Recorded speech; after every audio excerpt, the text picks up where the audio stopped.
champion, and I'm about to get in the ring and throw down with the Hannibal TV. So what was your childhood like growing up here in Cornwall?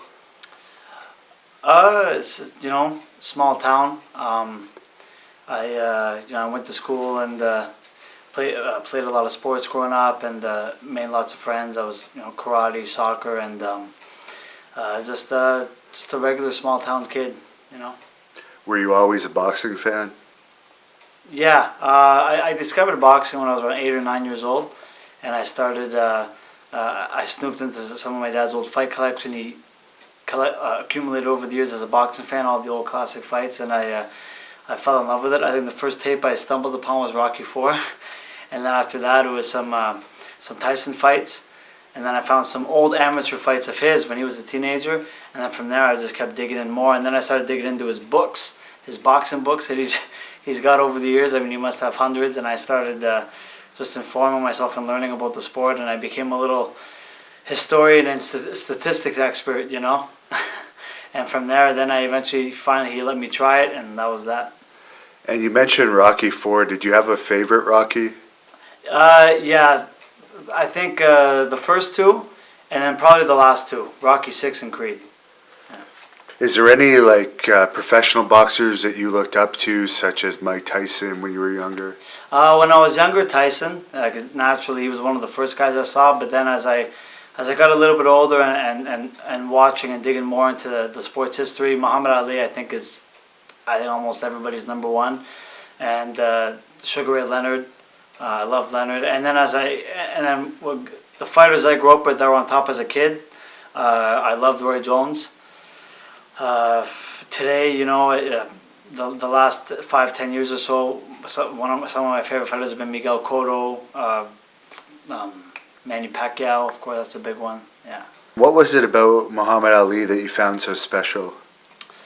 Well, for one, he the kind of style he brought in the ring as a heavyweight, we still haven't seen anything like it. The speed of hand and foot that he brought, and the gracefulness for a man that size, was something special, pretty unique that we may never see again in our lifetime. And of course, obviously, for everything he stood for outside the ring as well.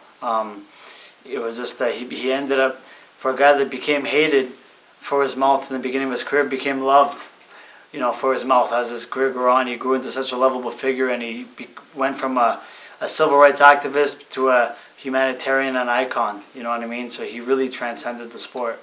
And what led to you getting into amateur boxing? I had to try it. I fell in love with the sport, and I was a fan first as a very young kid. So then when my dad started teaching boxing in town, I had to follow, and he was very reluctant about letting me come because of the whole father-son angle, and he didn't want it to strain our relationship if it would have went somewhere. But I was relentless, and I had to get my way, and I had to try it, and my mother finally convinced him.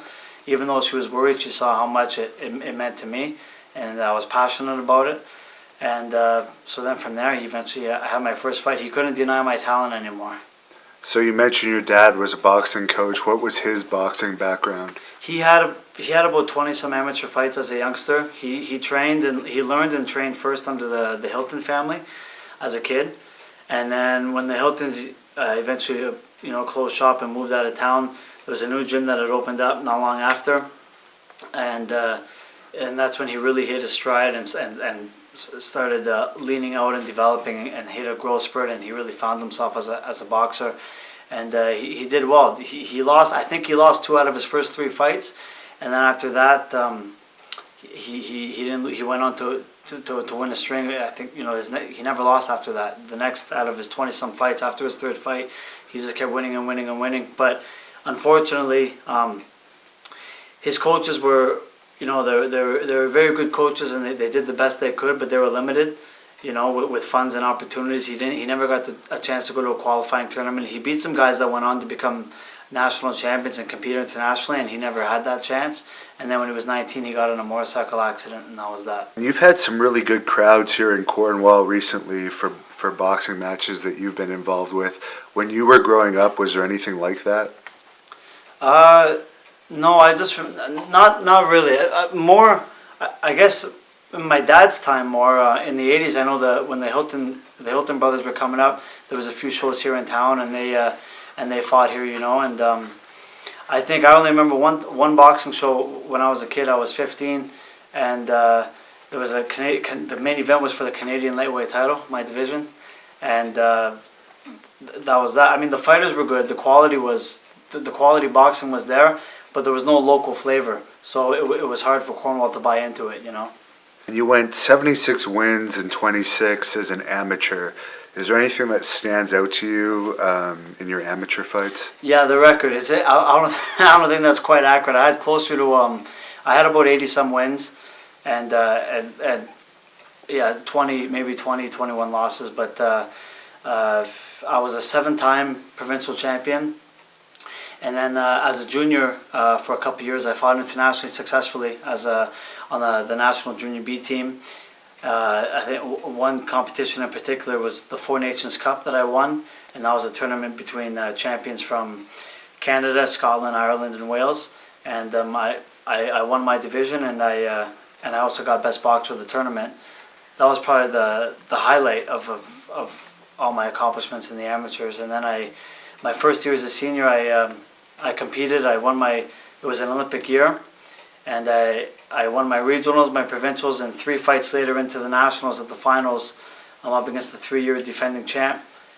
If I win, I get a chance to qualify go to an Olympic qualifier for Beijing, and I ran into some dirty politics and got gypped out of a win. And so that turned me sour from the amateur system, and I said, if I'm going to get screwed, I'm going to get paid for it, and I went pro. You also won the Eastern New York Golden Gloves title when you were an amateur. Yes. For those that don't know, what exactly is the Golden Gloves? So what the States calls the Golden Gloves is basically, so I basically fought for, it's all the best, I fought in the Eastern New York Golden Gloves. That's basically the best fighters from Eastern New York State. And I competed and I won. And that was over a series of 2 or 3 weekends. And then, the next step would have been to go compete for all states, but I wasn't an American citizen, so there's kind of a flaw in that whole. I was able to compete for the Eastern New Yorks, but I couldn't compete for all states, you know. So.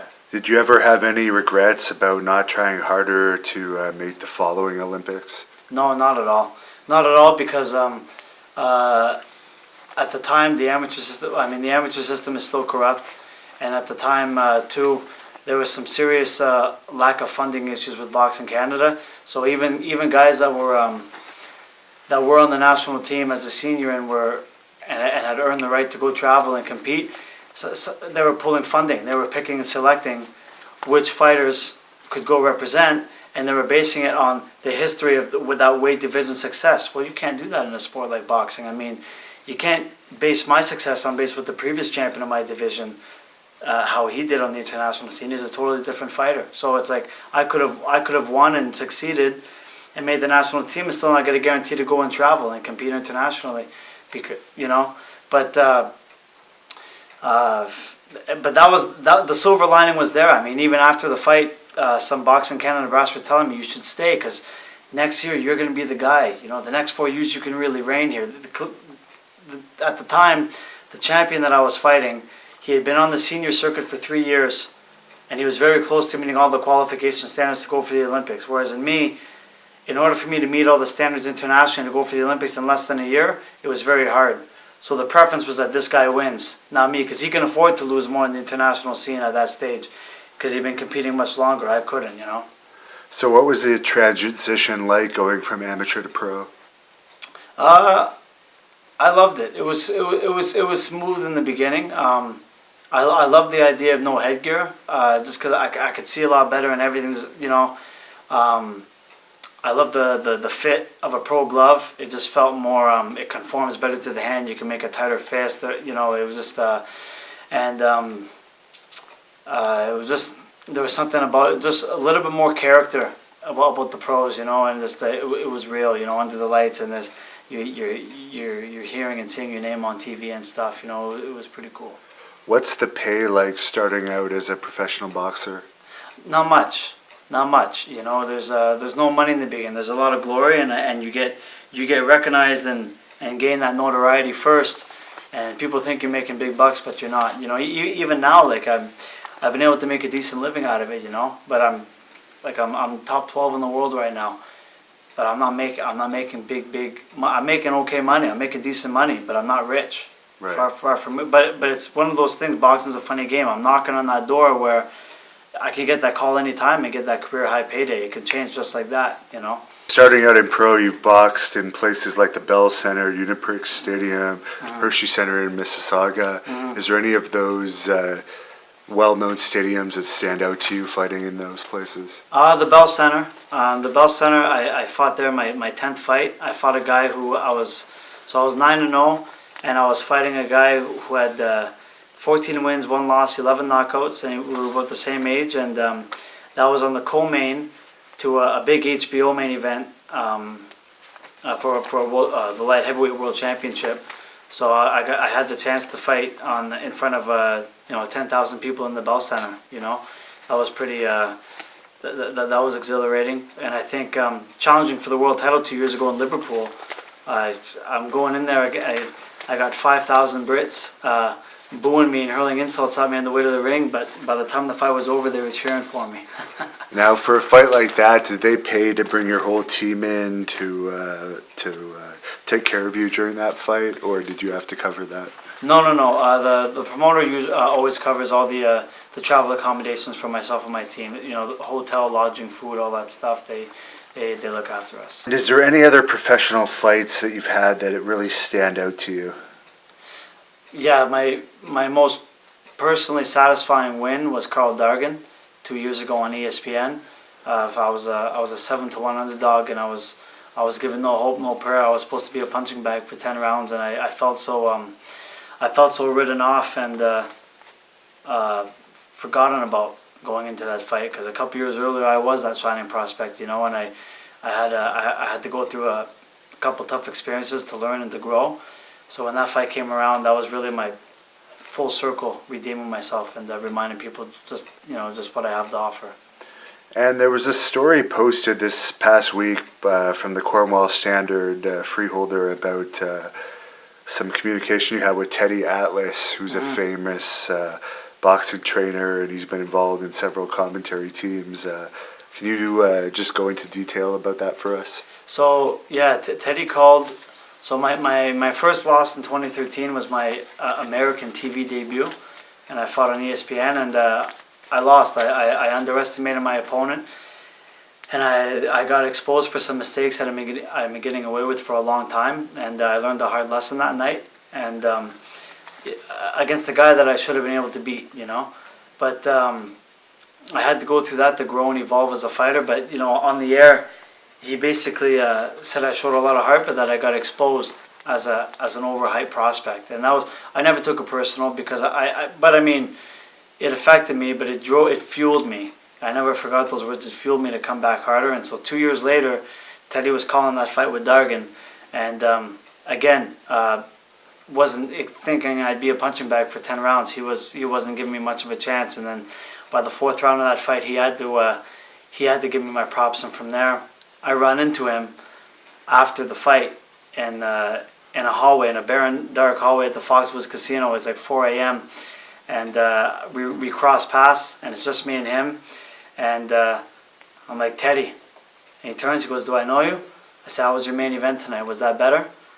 And he goes, oh my God, my apologies. He shakes my hand, and then he goes, you fought great tonight. You look like a champion, and I hope you get a title shot from this and a nice payday, you know, because you deserve it. And he congratulated me on becoming a father, because my kid was born 3 weeks later. So it was, and for me, I didn't need a picture. It was about validation and respect. And he went his way, I went mine. After that, we wished each other, you know, safe travels, and that was that. It was pretty surreal. And your current title, for those of us that don't know, would you like to go into detail about kind of the history of the current championship you have, which is the WBA NABA Lightweight Championship? Yeah, so what WBA NABA stands for is basically, NABA is the North American Boxing Association. So I'm North American Lightweight Champion, and it's affiliated with the WBA, the World Boxing Association. So with getting this title, it's got to be ranked 12th in the world in my weight class. And every time I defend this belt, I keep fighting and moving up higher and higher in the ranks, and the goal is, if I don't get a shot now, I'll just keep moving up until I'm in a mandatory position where they have to give me a shot. And we've seen several boxers fight, like the George Foremans and so forth, fight into their 40s and in some cases their 50s. Is there a longer career for a boxer than an MMA fighter who seem to end around their mid-30s? No, it's really for years and years. I mean, 35 was what 40 is now today. Fighters were aging quicker, and I don't know what it is. I don't know if performance enhancements are rampant in the industry. It's true. That's a fact. And they know how to beat the test and get around it. These guys at the top level, but so I don't know if that's got any influence on why they're lasting longer. But I don't know how long I'm going to fight for. I just know that right now I feel as good as I've ever felt physically, and I still think I'm improving and getting better all the time. And hey, I'm just gonna keep fighting till my arms fall off. As long as there's still opportunities out there, and I still have what it takes to compete at the top level, I see no reason to stop. And you mentioned performance enhancers. That's been pretty rampant in MMA recently. Mm-hmm. A lot of big-time fighters have been caught using performance enhancing drugs. Mm-hmm. Do you think that really sheds a negative light on MMA? Yeah, it's happening in boxing too, though. It's happening, and it happens in all kinds of sports. We see it in a lot of Olympic sports too. Cycling and whatever, baseball. It's in every sport now. Yeah, of course it sheds a negative light. Absolutely. In my opinion, and this is going to be controversial, but I say we might as well just legalize it, and here's why. Not because I endorse it or think it's right, but because if we legalize it, at least that way you'll know who's cheating and who's not. It'll be more transparent that way. Because I don't think it's fair that if we keep it hush hush, because if we don't legalize it, but you don't catch everybody, then there could be a guy going in there who's clean, unknowingly competing against a guy who's not clean. If he beats the test. I mean, if he gets caught, great. But the truth is, they're not catching everybody, and these guys know how to beat the test. So you might as well lay it out on the table and be transparent. That way, at least the clean fighter, knows what he's getting himself into. You know what I mean? Because it's more dangerous in cycling because the person could actually kill you in boxing. Yeah, you could actually. So at least the fighter knows it. If this guy's cheating, at least he knows. Then he's got the option to say no if he wants to. You know what I mean? But if he's going in there unknowingly, because this guy, beat the test, and he's clean, but that guy's not. You know what I mean? I don't see how that's better. Now, I don't know if you read Mike Tyson's book, but I read it. I did. I loved it. Yeah, he talked a lot about cocaine use and stuff because it was out of his system quick, and marijuana use from the time he was 13. I mean, those aren't necessarily performance-enhancing drugs. No. But were you surprised reading about all the recreational drugs he used and the success he was still able to have? I'm not surprised that he did it because I know, the upbringing this guy came from and the people he had in his circle, and a guy who wasn't educated got so successful so fast.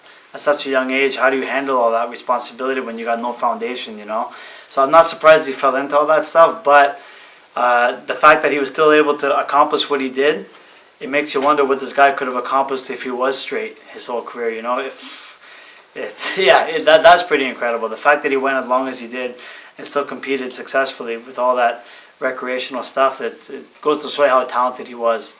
There's been some people that have questioned whether his fight versus Buster Douglas was fixed, but do you think it was just a matter of he wasn't training properly for that because he had so much success in the fights prior? Yeah, it definitely wasn't fixed. He didn't train properly. He didn't take Douglas seriously. And to Douglas's credit, Douglas fought like a champion that night. Douglas, for one night, Douglas lived up to his potential. And on that night, even if Tyson would have been in shape, that's a long night. That's a tough fight for Tyson no matter what. The Douglas that he fought that night, that version, would have been a tough fight for any champion that night. Douglas on that night could have competed with anybody.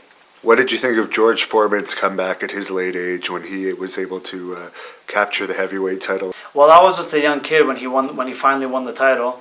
But as I got old and I read up on it, and like all the old...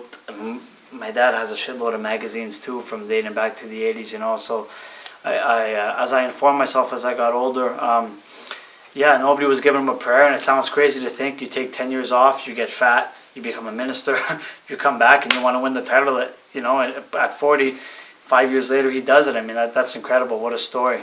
We might never see a story like that again, And what did you think about Rocky V? Tommy Morrison, what did you think about him being involved in Rocky V and his career in general, which unfortunately ended kind of sadly? Hey, it made him more famous than boxing opened that door for him to get that part in the movie, but then he really became that made him that movie was what made him a bigger star and got him even more opportunities in his boxing career because of it, going Hollywood. So it definitely didn't hurt him, and he owned the title briefly for a little bit. Tommy Morrison was a very good fighter, could fight as good as anybody, and had incredible power. His weakness was he didn't have a chin. He was kill or be killed, and once that got exposed at the top level, then he was limited as to what he could do.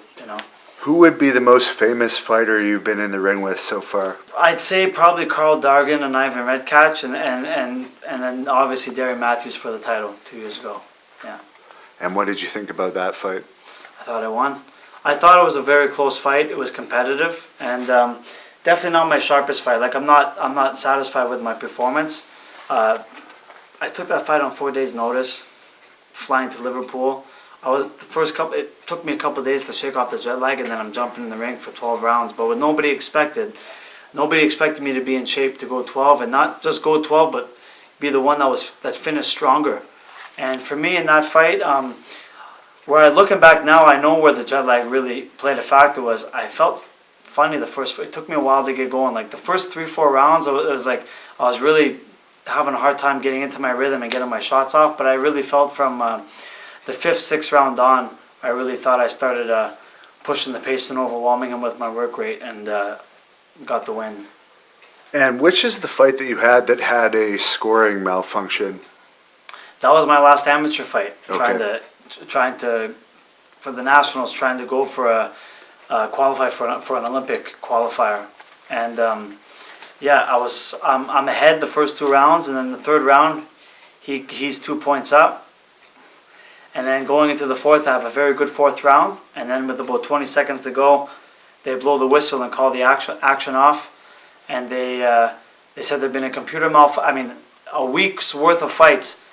The computer system was working good for there was hundreds and hundreds of fights that week. That's the one fight that the computer decided to malfunction.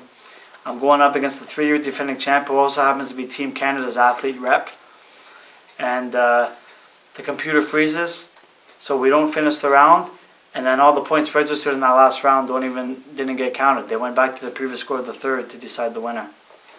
And you're with Live Co Boxing now as your representation.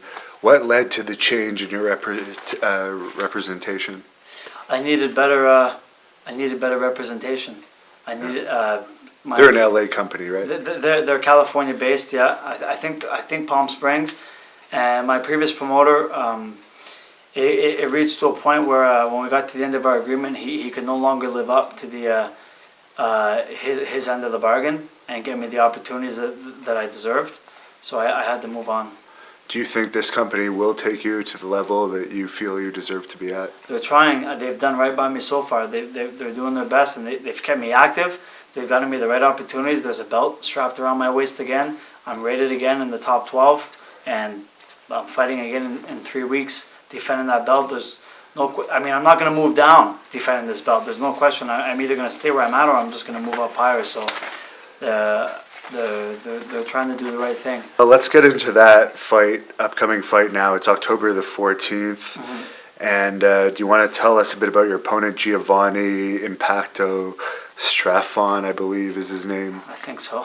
Yeah, he's a lefty, so it's always an adjustment. Fighting a left-handed fighter, everything's coming from an opposite angle. And it's always difficult sometimes trying to find that southpaw sparring. But we've been able to find it, and I've had good preparation. And I just finished off my 4th week of training, and this week was the shifting point where everything really started to kick in and sharpen up for me, and I'm feeling better and better. So I'm peaking just at the right time. And Giovanni, I've researched him and studied him a little bit, and he's very tough. He's tough as nails. He can go rounds. He's going to be coming forward all night, looking to bring the heat. And it's just up to me to use my boxing ability and my speed and my experience to take home the W. And he has a pretty high percentage of KOs. Are you at all concerned about that? No, because I fought big punches before, and I believe in my defense. And if it comes down to it, I know what I can take. So I'm not worried. And you're now ranked 12th in the world by the WBA. What do you think you'd be ranked if you were to win this next fight, October the 14th? Like I said, I'm hoping to at least crack the top 10. And fighting in Cornwall, does that give you an advantage? Yeah, definitely. The crowd's on my side. I got the crowd support, and it all depends how he brings it too, though. Because I fought on the road for 4 years. And for me, if he's anything like me, I mean, I can't. Then I can't just depend on my home advantage, because when I fought on the road, I got a thrill out of being the guy to come in and spoil the party. So if he's but I also get a thrill out of being the guy pleasing my hometown fans too. So either way, I have that fuel to perform. So if he's anything like that, then we're gonna get a good fight. The fans are in for a treat. And he's a Mexican, obviously. What is it about Mexico that creates all these fantastic fighters over the years? I don't know, man. The culture, the harsh upbringings. I mean, it just hardens them up and makes them warriors. And they're so hungry to want to get out and get out of that poverty and live a better life for themselves and their family. So they got determination that it's ingrained in them. So you have to respect that. And for any fans watching this interview that want to go see that fight, that are in the Cornwall or surrounding areas, where would they go for tickets? They can go on admission.com if they want to order online, or they can, they can also go straight to the Cornwall Civic Complex directly and buy them at the box office, or they can call the Civic Complex and order by phone 613-938-9400.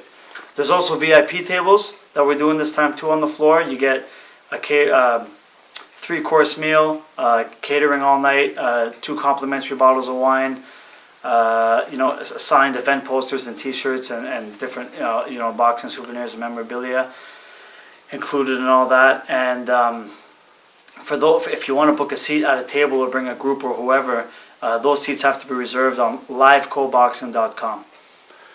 Now, these fights are really the first of their kind in Cornwall. I was at the one in April. Mm-hmm. You had a very impressive crowd for that one. What do you think about the crowds that have come out to support these professional boxing fights in this area? April was fantastic. It was my first time fighting as a pro. 9 years as a professional, my first time getting the fight in my hometown, and we had over 3,000 fans screaming and cheering. That was a special night. It was electric in there. I can just imagine what it would be like if we could fill it. We got about 18, close to 2,000 in June, almost. So it wasn't the same crowd. I know it was a little soon. I think a lot of fans were still coming off the high from April, So I'm hoping for a better turnout in 3 weeks. And the best thing I can say to the fans in Cornwall is that don't underestimate our town. Just because we're a small community doesn't mean that we can't host world-class events. I'm not defending a Cornwall title. I'm defending a North American title, and I'm one of the best in the world. And I was there personally. Obviously, I'm not from Cornwall, and I thought it was a great event. And you definitely have to have Hannibal on the undercard in a 4-round heavyweight boxing match. Live call, are you listening? If you want to fill that arena, because we'll get people from the surrounding areas as well. Right on. But I hope to attend that one, and I wish you the best in that. But speaking of wrestling, when WWE came to Cornwall at the same arena, the Cornwall Civic Complex, you actually appeared for them. How did that come about, and what was that like? So I did a brief training camp in Cuba. I was in Cuba for about 2 weeks to start off camp for a fight I had coming up in April. We were like in late February here. So I get off the plane and I'm home for like a day or two, and I get a phone call from David Murphy, who's one of the local councilmen in town and a good friend of mine in the gyms, and he asked me if I want to take part in this, being it's a local house show. They want to have some local flavor to add to the show. And would you be interested in doing that? Well, I was always a big time wrestling fan growing up as a kid, so I'm like, man, that's awesome. That's a childhood dream. Let's do it, you know.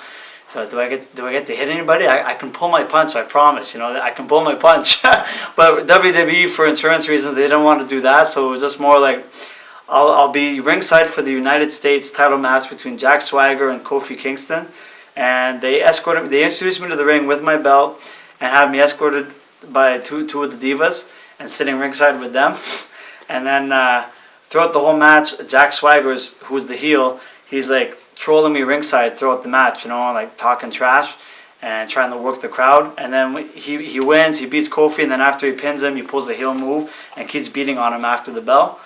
And so I come in and I come in and I call his bluff. He backs up and I square off and I'm calling him out in the middle of the ring.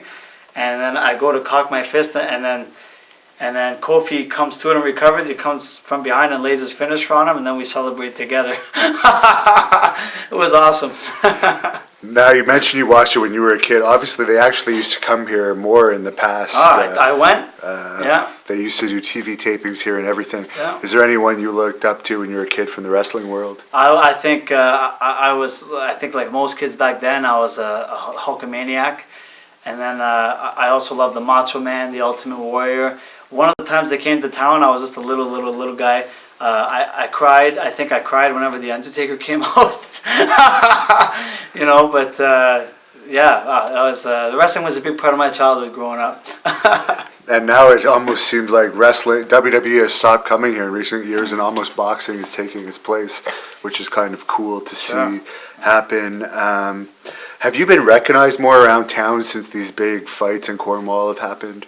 I think, I'd already been, to be honest, I had already been recognized around town for a few years. I think it was long overdue to come home to town.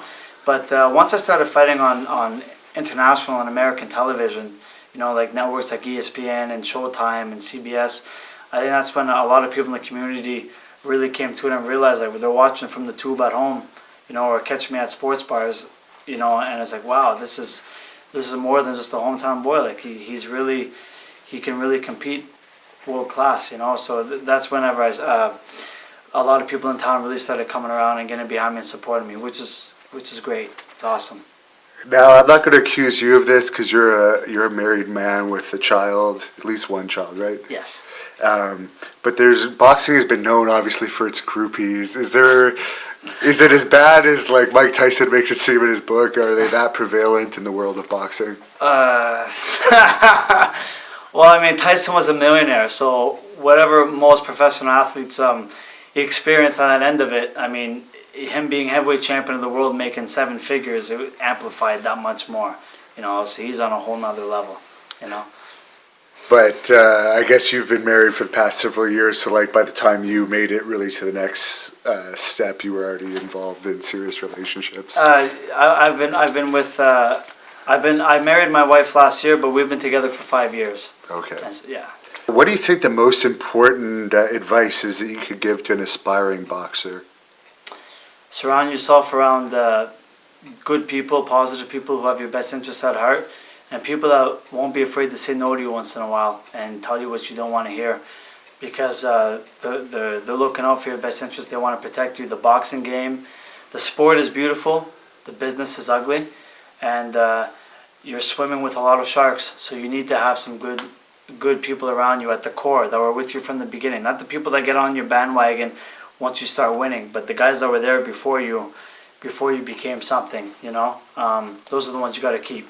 From the ones you need towards the end are the ones that were with you from the beginning, because this game is very dangerous, as much outside the ropes as it is inside, and you need to have some people out there to protect you. Now, specifically in regards to the actual training part of boxing, what do you feel is the most important thing? A lot of people say it's cardio. Is it technique? Is there anything in specific you would say? I'm gonna answer that first. I'm gonna add to the previous question too, though. I'll say when I first went pro, I was in my 2nd semester of college and I was a full-time student. So for me, I don't want to hear excuses that you can't go to school because you need to box. Bullshit. You can do, if you want to battle, if you can do both. And the reason I'm going to emphasize that is because get yourself an education, get yourself a career for after boxing, because boxing isn't forever. There's no guarantees in the game. Even if you do make the big bucks, just remember, government is very good at you make more, they take more. So be smart with your money that you make in boxing, and line yourself up for a career after boxing, because you can't box till you're 50. You know. So training, the most important element of boxing for training. Cardio is up there. Cardio is right up there. It's an endurance sport. I mean, it's a speed sport. You need to be explosive, and you need to be able to learn how to pick up the pace and fight in short spurts where it's going to get very intense. But you also need that endurance, because you're on your feet for 36 minutes. You know, constant back and forth action. So you need the endurance too. You need both, and at the end of the day, it's regardless of what you have, whether your qualities are strength and power, or whether it's speed, or whatever, defensive specialist. At the end of the day, regardless of what your qualities are, the biggest favor you can do for yourself is to make the most of it. You got to have that work ethic. So many fighters who have had so much talent that could have really been something never achieved it because they didn't have the work ethic. And at a certain point, at a certain level, they're all talented. So if you're not willing to put in that work to match your talent, it doesn't matter how good you are. Now, I guess you're a substance abuse counselor in group homes now. Do you find that conflicts with your training at all? Well, first off, I have a solid relationship with my employer and my supervisor and my coworkers, the people I work with. You know, so I've established a good relationship with everybody, and they support my career, and they get it. So I mean, they do what they can to accommodate me and to make it a little bit easier. But at the end of the day, I've had to master time management and have my training work around my work schedule without slacking or cutting any corners. I've still been able to fulfill all my training obligations while still holding on to a job. So it's just a matter of mastering time management and not making fucking excuses. You know. And what's your training like to prepare for this upcoming fight, October 14th? It's basically my regimen before any fight is at this level now is 5 or 6 times a week, sometimes twice a day, sometimes no, but sometimes yes. And that consists of, you know, at least 5 boxing sessions a week. You know, that sparring, mitts, bag work, a whole variety of different cardio-based body weight calisthenic exercises and circuits, running. You know, and running could be long distance running, sprints and intervals, suicides, sled sprints. And for my strength training, it's comprised of sport-specific weight training, about 3 times a week, along with other different kinds of strength-based exercises, whether that's medicine ball work, tire flips, sledgehammer, ropes, a lot of different ab and core exercises. You know, it's a full body workout. It's a full body regimen, you know, whether it's in the boxing gym or in the regular gym. Now, in 2008, I guess you lost your mother, unfortunately, due to a brain aneurysm. How did that affect your boxing career? So that was, she passed away 11 days before my 3rd fight, pro fight, and then I buried her 5 days before the fight. And there was a lot of people in my circle at that time that were telling me that I shouldn't fight, take the time off to mourn and get my head on straight before I get in that ring. But I knew, knowing myself, that I knew the best, most healthy way I could deal with it was by fighting. You know, because at the time I just didn't trust myself. If I didn't have boxing as that outlet, I didn't know what I was going to do to deal with it, to be honest. I didn't know. I don't know. So I knew that I had to fight. I had to honor her memory by fighting, and that kept me grounded and and centered. And this was my refuge, man. That heavy bag was my therapy, and that's it. You know. Have you been training here all your life at this particular boxing gym? Yeah, this is my home base, man. These are my roots. You know, these are my roots. Anyone in the area that is interested in possibly getting into boxing, who would they contact if they want to train here? They'd have to contact my father, George Lewis. I get messages all the time from Facebook asking me, but guys, it's all good. I can relay the information, but I am not the head coach. I am the fighter. George Lewis is the boss. He is the He's the man behind the machine, and this is his ship. Our number is 613-938-3281.